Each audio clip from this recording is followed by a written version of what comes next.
समाज में लड़कियों और महिलाओं के लिए स्वतंत्रता के मायने क्या हैं?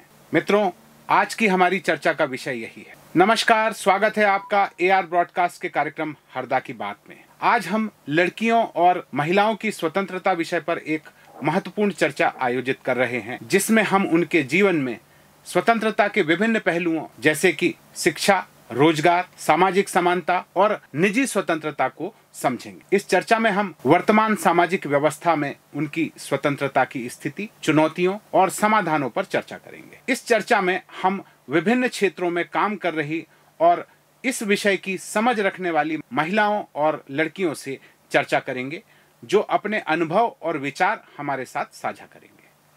हमारी इस चर्चा का उद्देश्य महिलाओं और लड़कियों की स्वतंत्रता से संबंधित विभिन्न पहलुओं को आम जन तक पहुंचाना है, जिससे महिला सशक्तिकरण अभियान का उद्देश्य सही मायने में हम सबके समक्ष आ सके।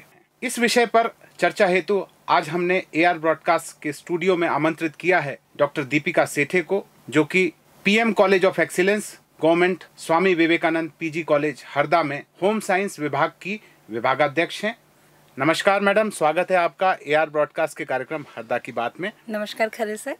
समाज में लड़कियों और महिलाओं की स्वतंत्रता का क्या अर्थ है, विस्तृत रूप से हमारे दर्शकों को बताइए। जी बिल्कुल, जैसा कि प्रश्न है मेरे सामने कि महिलाओं अथवा लड़कियों की स्वतंत्रता, तो जितना मेरी समझ है उस अनुसार मूलभूत रूप से 3 प्रकार की स्वतंत्रताएं हो सकती है। प्रथम है शिक्षा की स्वतंत्रता, द्वितीय व्यवसाय की स्वतंत्रता और अंतिम परंतु सबसे महत्वपूर्ण होती है विचारों की अथवा व्यक्तिगत स्वतंत्रता। बिल्कुल बिल्कुल। तो जो स्वतंत्रता की बात है, अगर हम पर्टिकुलर बात करें महिलाओं की स्वतंत्रता की, तो हमें शिक्षा की स्वतंत्रता पर सबसे पहले जोर देना होगा। जी, तो इस तारतम्य में हम देखेंगे, अगर हम हमारे हरदा जिले की बात करते हैं, तो अगर हम पैरामीटर उठाकर देखते हैं, जो आंकड़े सामने आते हैं, उसमें हम पाते हैं कि जो प्राइमरी एजुकेशन तो यहाँ के समूहों के द्वारा लड़कियों को दे दिया जाता है, परंतु जैसे जैसे बच्ची की उम्र आगे बढ़ती है, उसकी शिक्षा पर कहीं ना कहीं समाज द्वारा अंकुश लगने लगता है। अगर लड़की को शिक्षित कर भी दिया जाए तो उसे लगाम लगाई जाती है कि आप शिक्षा के बाद में रोजगार हेतु घर से बाहर नहीं निकलेंगे। बिल्कुल सही। कभी कभी हम देखते हैं कि कुछ महिलाएं या लड़कियां अपोज करके, विद्रोह करके अपनी क्षमताओं एवं स्किल के बिहाफ पर बाहर निकलती है और नौकरियां प्राप्त करती हैं। कुछ परिवारों से अगर बच्ची को शिक्षा के उपरांत रोजगार हेतु बाहर निकलने भी दिया जाता है, तो हम देखते हैं कि उन पर एक पैरामीटर सेट करके उन्हें बताया जाता है कि अगर आप जॉब के लिए बाहर जा रही हैं तो आपको ये पैरामीटर्स के अंदर काम करना है, राइट। जैसे लक्ष्मण रेखा खींच दी जाती है, जैसा कि हम सभी को विदित है कि जो लक्ष्मण के द्वारा खींची गई लक्ष्मण रेखा थी, उसे समाज के कई लोग गलत तारतम्य में उसकी व्याख्या करते दिखाई देते हैं। वो लक्ष्मण रेखा वास्तव में माँ सीता के लिए नहीं थी, वो लक्ष्मण रेखा बल्कि रावण के लिए थी, पुरुष वर्ग के लिए थी। महिलाएं तो पहले से बहुत सशक्त थी, है ना। वो जो लक्ष्मण जी ने रेखा खींची थी, उसका तात्पर्य यह था कि माँ सीता तो अंदर भी रह सकती है और उस रेखा को पार भी कर सकती है, परंतु जो रेखा थी वो रावण के लिए थी कि हे रावण, तुम इस रेखा को पार नहीं कर सकते हो। तो जब महिलाओं के साथ हम देखते हैं कि वो शिक्षा के बाद में रोजगार के लिए बाहर निकलती है, जॉब लेकर के, और बहुत अच्छे से अपना करियर करना चाहती है, पर ये जो रेखाएं खींच दी जाती है पुरुष वर्ग के द्वारा, तो वो कहीं ना कहीं उसका विचारों की वजह से अलग अर्थ लगा लेती है, जिसका कि परिणाम यह होता है कि वो बहुत संकुचित होकर रह जाती है। आपने बहुत अच्छी बात कही कि जो आपने ये लक्ष्मण रेखा वाला जो आपने उदाहरण लिया, कि वो महिला के लिए वो रेखा नहीं थी कि महिला उसे क्रॉस ना करे। ये था, ये संकेत दूसरे लोगों के लिए था, ये पुरुषों के लिए या समाज के ऐसे लोग जो उस महिला को नुकसान पहुंचा सकते हैं, उनके लिए वो लक्ष्मण रेखा थी कि आपको इसको पार नहीं करना है। महिलाओं की स्वतंत्रता हमने उसको 3 हिस्सों में बांट लिया, शिक्षा, व्यवसाय और एक विचारों या व्यक्तिगत स्वतंत्रता हम उसको कह लें। तो सबसे पहले हम बात करते हैं शिक्षा की स्वतंत्रता की। तो आपको क्या लगता है हमारे समाज में क्या स्थिति है? क्या लड़कियों को शिक्षा की स्वतंत्रता मिल रही है या कहीं पर किसी वर्ग में अभी भी लड़कियों को स्कूल या कॉलेज जाने से रोका जाता है। आपके क्या अनुभव हैं इस बारे में? पहले की स्थिति और आज की स्थिति में निश्चित रूप से परिवर्तन आए हैं। हम मोटा मोटा देखें अगर आंकड़ा उठा करके, हम पाते हैं कि आज सभी परिवारों में, अधिकांश परिवारों में लड़का हो या लड़की हो, जो प्राइमरी एजुकेशन होता है वो दिया जाता है। सभी बच्चों को समान रूप से शिक्षा का अधिकार मिलता है। हाँ, अगर हम ये बात करें कि 100% आंकड़े क्या कहते हैं, तो हमें यह बताने में निश्चित ही बहुत दुख होगा कि आज भी ग्रामीण इलाकों में, अंचलों में, पहाड़ी इलाकों में और जो रिमोट एरियाज़ है स्पेशली, वहाँ आज भी महिलाओं की, लड़कियों की स्थिति में ज़्यादा सुधार नहीं आया है। बट मेरे ख्याल से काफ़ी कुछ आंकड़े बताते हैं कि इसमें कमी तो आई है। बहुत कम परसेंट ही ऐसा होगा जो कि शिक्षा की स्वतंत्रता से अपनी बच्चियों को वंचित कर रहा है या महिलाओं को वंचित कर रहा है। जी। तो अच्छा मैडम, जैसे आप कॉलेज में पढ़ाती हैं तो फर्स्ट ईयर सेकेंड ईयर के स्टूडेंट्स कई आते होंगे, देखने में आता होगा बच्चियां कॉलेज नहीं आ रही हैं, क्यों नहीं आ रही हैं, तो उन्होंने कहा साहब हमारे घर वाले हमको आने नहीं देते। इस तरह के कुछ केसेस होते हैं क्या? बिल्कुल होते हैं सर। मैं कई सालों से, कुल मिलाकर के माना जाए तो 20 से 25 सालों का जो मेरा छोटा सा अनुभव है, उसमें मैंने ये देखा है कि बच्चों के एडमिशन ज़रूर होते हैं। स्पेशली लड़कियों की अगर हम बात की जाए तो उन्हें उनके माता पिता द्वारा जो एडमिशन दिलाया जाता है, मैं माफ़ी चाहूँगी पर मुझे बहुत दर्द होता है ये बताते हुए कि उसका एकमात्र उद्देश्य होता है कहीं ना कहीं स्कॉलरशिप लेना। तो लड़कियों का एडमिशन होता है, उनके पिताजी बड़े ही इंटरेस्ट लेकर के आते हैं और हमसे उत्सुकतावश पूछते हैं कि मैडम इसका एडमिशन हो गया है, इसकी स्कॉलरशिप कब आएगी। और मेरे द्वारा हमेशा इस चीज़ को पर्सनली बोला जाता है, उन्हें बैठ करके पेरेंट्स को समझाया जाता है कि देखिए आप अपनी बच्ची को घर से निकाल रहे हैं, उसे शिक्षा प्राप्त करने दें, उसे डेली कॉलेज में आने दें, वो हमारे लेक्चर्स अटेंड करेगी। न केवल लेक्चर्स, जैसे हम टीचर्स हैं, हम जानते हैं कि हम 40 मिनट की क्लास में ओनली पढ़ाते ही नहीं हैं, हम सिलेबस कंप्लीट नहीं करते। हम 40 मिनट की क्लास में मुश्किल से 20 मिनट पढ़ाते हैं। बाकी के टाइम हम बच्चों को मोटिवेट करने में, उन्हें जीने का उद्देश्य सिखाने में, पर्यावरण के प्रति कैसे समर्पित रहना है, इंसान को कैसे इंसान बनना है, वैल्यूज़ कैसे हमें इन्हेंस करना है। तो इसलिए मैं पेरेंट्स को बोलती हूँ कि आप स्पेशली लड़कियों को आने दीजिए, क्योंकि एक लड़की पढ़ करके जितना अपनी सोसाइटी को देती है, मुझे नहीं लगता कि शायद बॉयज़ देते होंगे। क्योंकि हम सभी जानते हैं कि जो एक लड़की होती है वो न केवल एक परिवार को, बल्कि मैं तो कहूँगी 3 परिवारों को वो पल्लवित करती है और आगे की ओर बढ़ाती है। पहला जहाँ वो रहती है, दूसरा जिस परिवार में उसकी शादी होती है, और तीसरी वो पीढ़ी जो शादी के बाद, संतानोत्पत्ति के बाद में उसके द्वारा शिक्षित की जाती है, पल्लवित की जाती है। बिल्कुल। इसके बाद में ये ज़रूर है सर कि चेंजेस तो हो रहे हैं। बिल्कुल बिल्कुल। निश्चित रूप से मैं भी कहूँगा कि हमारा समाज बदल रहा है, लेकिन अभी भी कई सेक्टर्स ऐसे हैं जहाँ पे सुधार की आवश्यकता है। मैं ऐसा सोचता हूँ कि बहुत सी महिलाएं ऐसी होंगी जो काम करना चाहती हैं लेकिन वो काम नहीं कर पा रही हैं। कई लड़कियां पढ़ाई करने के बाद, पढ़ाई करने में बहुत अच्छी थीं, लेकिन उसके बावजूद भी वो जॉब उनके पेरेंट्स ने नहीं करने दी। इस तरह के कुछ केसेस देखने में आते हैं क्या? जब मैं खुद स्टूडेंट थी, मैं क्लास 11th 10th में थी सर, और मेरे साथ में एक जो टॉपर लड़की थी वो सेम कॉम्पिटिटर थी। उस समय पे तो मुझे पढ़ने लिखने का ज़्यादा शौक़ नहीं था, एक्स्ट्रा करिकुलम्स में बहुत एक्टिव रहती थी और ज़िंदगी के मौज करना, और ज़्यादा पढ़ाई पे ऐसे कोई स्पेशल मेरा गोल नहीं था जीवन को लेकर के। मैं वो उन्हें इसलिए याद करती हूँ कि वो 10th टॉपर थी, पूरा डिस्ट्रिक्ट उन्होंने टॉप किया था, और उसके बाद में 11th में न जाने क्या हुआ, तब भी अच्छा पढ़ाई किया, 12th पढ़ा और पता चलता है कि अचानक उनकी शादी हो गई। अच्छा, आज फिलहाल में ये स्थिति है, वो टॉपर लड़की थी सर। आज मुझे मतलब लाइफ टाइम मुझे माइंड पे वो चीज़ क्रैश कर गई मेरे, कि उस टॉपर लड़की का आज करियर के घर पे खाना बना रही है, और हम जो उस समय के एवरेज स्टूडेंट थे, अपने आप में ग्रोथ करते हुए, खुद की पर्सनैलिटी को इन्हेंस करते हुए आज आपके समक्ष बैठे। तो ये बिल्कुल ज़रूरी है, और यही सबसे मुख्य मुद्दा है कि जो स्वतंत्रता है वो कोई गिफ्ट में नहीं मिलती है, उससे हमें छीनना पड़ता है। तो कोई भी हो वो बहुत ज़रूरी है सर।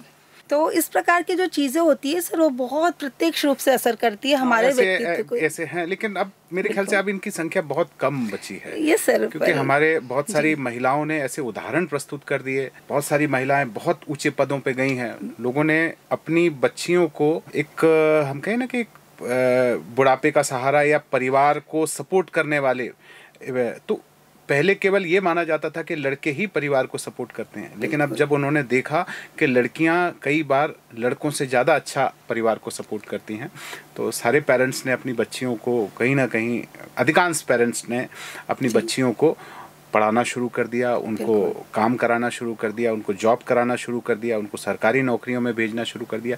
इवन उनको वो प्राइवेट सेक्टर में जॉब भी करवा रहे हैं और उनको व्यवसाय भी करवा रहे हैं। यस सर, बिल्कुल। कहीं ना कहीं अभी भी आवश्यकता है बहुत सारे लोगों को मोटिवेट करने की। बिल्कुल। आंकड़े जो बताते हैं कि शिक्षा की स्वतंत्रता और व्यावसायिक स्वतंत्रता के जो परसेंटेज है हमारी सोसाइटी में काफ़ी बेहतर है। अब बात आती है व्यक्तिगत स्वतंत्रता की, जो कि सबसे ज़्यादा कंट्रोवर्शियल है। तो व्यक्तिगत स्वतंत्रता पर आप क्या सोचती हैं और व्यक्तिगत स्वतंत्रता के क्या मायने हैं? स्वतंत्रता जो शब्द है वह अपने आप में बहुत ही व्यापक है। अगर हमारे मौलिक अधिकार है तो निश्चित रूप से हमारा मौलिक कर्तव्य भी होना चाहिए। और बात है महिलाओं की, तो महिलाओं को अगर स्वतंत्रता मिलती है, ये मिलती है जो शब्द है, ये मैं इस शब्द से बिल्कुल भी सहमत नहीं हूँ। महिलाएं ऐसी कोई चीज़ नहीं है जो हमें मिले। हमने पुरुषों को कुछ दिया है क्या? पुरुष अपने आप लेते हैं जो उन्हें सही लगता है। तो ये कितना सीमित अर्थ हो गया कि महिलाओं को स्वतंत्रता मिली है। I am fully agreed this statement कि हमें स्वतंत्रता मिली है। हमें मिली नहीं है, हमें बाय डिफ़ॉल्ट हम स्वतंत्र हैं। जिस प्रकार से पुरुष स्वतंत्र है उसी प्रकार से महिलाएं स्वतंत्र हैं। जैसे मैं कई बार मेरी बहुत सारी जो मित्र मंडली है, मैं जितना प्रोफेशनली हूँ उतना ही मेरे वर्ग से हट कर के बहुत सारे मित्र हैं। मेरी काफ़ी सारी ऐसी फ्रेंड्स हैं जो कि हाउस वाइफ हैं, जो पूरा समय बल्कि पूरा जीवन काल उन्होंने घर में रहकर, घर की सेवा करके, पति और बच्चों को अच्छे से पालन पोषण करके अपना जीवन बिताया। तो जब मैं उनसे बात करती हूँ सर, तो मैं ये पाती हूँ कि वो इस प्रकार की बात करती है कि इनको ना ये बहुत पसंद है, इनको मैं साड़ी पहनती हूँ तो इन्हें बहुत पसंद है, ये मुझे परमिशन देते हैं कि मैं बाहर डेली वॉक करके आऊँ। अच्छा, ये मुझे जब घुमाने ले जाते हैं ना दीपा, तो मुझे ना ये वेस्टर्न भी पहनने देते हैं। इनको ये तो ऐसे हाँ। आपके ऐसे मित्रों को आप कैसे टैकल करते हैं? एग्जैक्टली मेरा बोलना होता है टू द पॉइंट। तो मैं कहती हूँ कि ये झगड़ा कर लेती होंगी आप उनसे? नहीं, मैं उनसे ये पूछती हूँ कि ये इनको कौन है, मतलब इनको आपने इतना अवसर और इतनी सिर पे बैठा रखा है। देखिए, मैं खुद भी मैरिड हूँ और मैं वैवाहिक जीवन के महत्व और उसके माइनस प्लस बहुत अच्छे से जानती हूँ। तो मैं ये चाहती हूँ, मैं इस मंच से सभी महिलाओं को, स्पेशली बच्चियों को ये संदेश देना चाहती हूँ कि हमारे जीवन के जो उद्देश्य है, हमारे जीवन का जो ध्येय है, वो हमारे विचारों से निकल के आना चाहिए। आज बच्चियाँ छोटी हैं, बड़ी होंगी, जॉब करेंगी, विवाह उपरांत वो अपने परिवार को सजाएंगे, संभालेंगे। तो जो हमारा विवेक है ना सर, वो बहुत महत्व रखता है। जो हमारी स्वतंत्रता है वो हमारी स्वयं की है, ना केवल हमारे पिता के द्वारा दी गई या हमारे पति के द्वारा दी गई। तो मैं इस मंच से विशेष रूप से उन मेरी माताओं बहनों को ये समझाना चाहती हूँ कि जो स्वतंत्रता है वो किसी के द्वारा दी गई कोई भेंट नहीं है।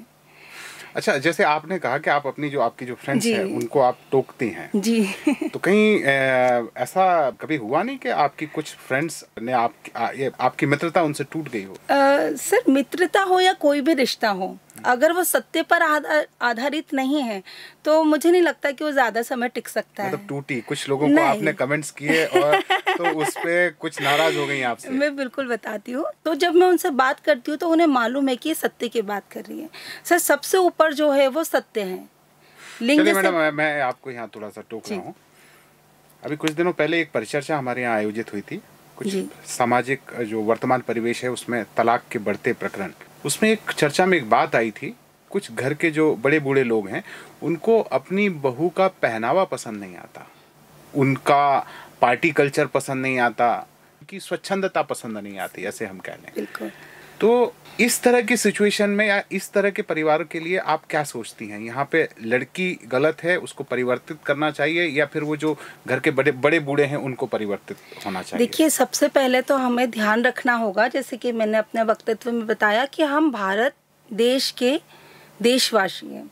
अगर हम यूरोप में पैदा हुए होते हैं तो नो डाउट हमारा कल्चर कुछ और होता है। बिल्कुल सही बात है कि आज की जो लड़कियां हैं वो बहुत बोल सकते हैं आपत्तिजनक ड्रेसेस में परिवार के बीच में बैठती उठती है। देखिए, वो भेद कभी खत्म नहीं होगा। महिला पुरुष वाला वो उचित है कि बिल्कुल नहीं है सर। मैं बताऊंगी अपनी बात। यहाँ पे महिला बोल सकती है कि साहब मुझे व्यक्तिगत स्वतंत्रता, मेरा अधिकार है और मैं जैसा पहनना चाहूँ मैं पहन सकती हूँ। देखिए, जो संस्कृति है वो हमारी आत्मा है। अगर हमने अपनी आत्मा को हटा दिया तो हम कितने ही मॉडर्न हो जाएं, हम सूखे रह जाएंगे सर। तो जो पहनावा है और जो बुजुर्ग है घर के, ये दो सिचुएशंस है जिन्हें हमें बैलेंस करना बहुत ज़रूरी है। ड्रेसेस पहने, पर कहाँ पहनना है, किस प्रकार से हमें पहनना है, उसका भान होना चाहिए सर। अगर आप सोचेंगे कि आप डिस्कोथेक का जो शॉर्ट्स है वो पहन के घर में घूमें, और घर में बहुत बुजुर्ग जो पुरानी पद्धतियों पे चलने वाले और पूरा जीवन निकालने वाले लोग, उन्हें नहीं पसंद आएगा सर। वो आप उनका प्रेम नहीं ले पाएंगे। तो वो कह सकती है ना यहाँ पर वो लड़की या वो स्त्री जी कि साहब ये तो मेरी स्वतंत्रता का हनन है सर। मैंने बताया, मुझे शॉर्ट पहन के घूमना अच्छा लगता है तो मुझे घूमने देना चाहिए सर। अति सर्वत्र वर्जित है। तो अब अति होती है, यही तो अति हर किसी के लिए डेफिनेशन अलग अलग है। कुछ परिवार ऐसे भी हैं जहां पर ये बड़ा सामान्य माना जाता है। डिपेंड करता है सर कल्चर, मतलब वहाँ पर जैसे ऐसा कह लें कि वहाँ पे सास भी शॉर्ट पहन के घूमती है और बहू भी शॉर्ट पहन के घूमती है, तो है। वहाँ तो फिर दिक्कत होनी नहीं है, वहाँ डिस्प्यूट्स नहीं होंगे। जहाँ पहले की जो तीसरी पीढ़ी है सेम पैरेलल टू फर्स्ट पीढ़ी, तो वहाँ पे वहीं पे कह लें आपके एक जैसी कल्चर की सहेलियाँ, एक को शॉर्ट पहनने वाली सास मिली और एक को साड़ी पहनने वाली सास मिली। हाँ, अब तो यहाँ पे साड़ी पहनने वाली सास है, वो अपनी बहू पे यदि अंकुश लगाएगी तो बोल सकती है कि मेरी सहेली तो इस तरीके से। तो इसको किस नजरिए से देखती हैं, इस तरह की सिचुएशन को किस नजरिए से देखती हैं? ये बहुत आम सिचुएशन है जिससे समाज के हर परिवार दूषित होते जा रहे हैं। मैं अपने विचारों में बताऊंगी। तो परिधान जो टेक्सटाइल साइंस होता है और एक होता है फैशन साइकिल, तो वो यही कहता है कि आपको मौसम के अकॉर्डिंग, ऋतु के अकॉर्डिंग, ओकेजन किस अवसर के अकॉर्डिंग और आयु के अकॉर्डिंग, एज के अकॉर्डिंग, एक चीज़ और है, इस किस माध्यम से आप जा रहे हैं। ये कुल 4 अवसर होते हैं कि आप अपने वस्त्र कैसे तो उसमें मुख्य और प्रथम बिंदु ही यह आता है कि आप कहाँ जा रहे हैं, आप किस सिचुएशन में हैं, तो आप किस प्रकार के परिधान पहनेंगे। जैसे अभी मैं यहाँ ब्रॉडकास्ट में आई हूँ, आप खुद सोचे कि मैं यहाँ शॉर्ट्स पहन कर आती तो क्या आप कंफर्टेबल होते सर? है ना। मतलब एक बात है कि जो समाज है। हाँ, इसका जवाब मैं ये कहूँ कि जो स्टूडियो का एक जो कल्चर है कि हमको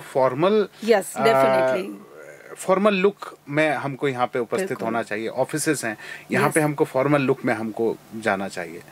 तो हम कह लें चलिए स्टूडियो ऑफिसेस की बात हम अलग कर लें, एक परिवार की बात करें तो वहाँ पर भी तो कहीं ना कहीं स्वतंत्रता का हनन तो हो रहा है। वो एक परिवार में एक स्त्री चाहती है कि वो कंफर्टेबली एक टी शर्ट और लोअर में वो शाम के समय रहे, लेकिन वहाँ पे यदि परिवार में उसके इन-लॉज यदि पसंद नहीं करते हैं या उसका हस्बैंड पसंद नहीं करता है तो इसको कैसे देखा जाना चाहिए?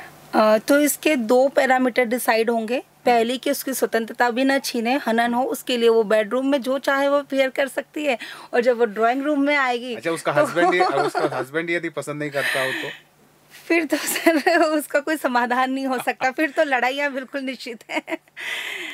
ये ऐसी चीज़ है ना सर कि जिन्हें हम क्राइटेरिया में नहीं बांध सकते हैं, ये पर्सनलाइज है। सारी चीज़ें हमारे स्वयं के विवेक पे, जैसे मैं बार बार अपनी बातों में रख रही हूँ कि जो विवेक है, जो चेतना है, वो हर किसी की अलग होती है। मतलब हम कह लें कि इसका कोई थंब रूल हम नहीं बना सकते, इसको सिचुएशन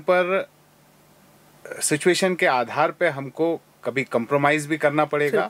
और हम किस सोसाइटी में रह रहे हैं, हमारे परिवार की लोगों की समझ क्या है, उनकी सोच कैसी है, उस सब के हिसाब से हमको हमारी व्यक्तिगत स्वतंत्रता का दायरा हमको उस हिसाब से फैलाना चाहिए। तो हम आके हम कहें कि शिक्षा की स्वतंत्रता जी मिलनी चाहिए, सभी स्टूडेंट्स को मिलनी चाहिए, सभी लड़कियों को मिलनी चाहिए, महिलाओं को मिलनी चाहिए। हम कहें व्यावसायिक स्वतंत्रता, तो उसमें भी सभी महिलाओं को व्यावसायिक स्वतंत्रता, सभी लड़कियों को व्यावसायिक स्वतंत्रता मिलनी चाहिए, सभी लड़कियों को जॉब करने की स्वतंत्रता होनी चाहिए, सभी लड़कियों को व्यवसाय करने की स्वतंत्रता होनी चाहिए।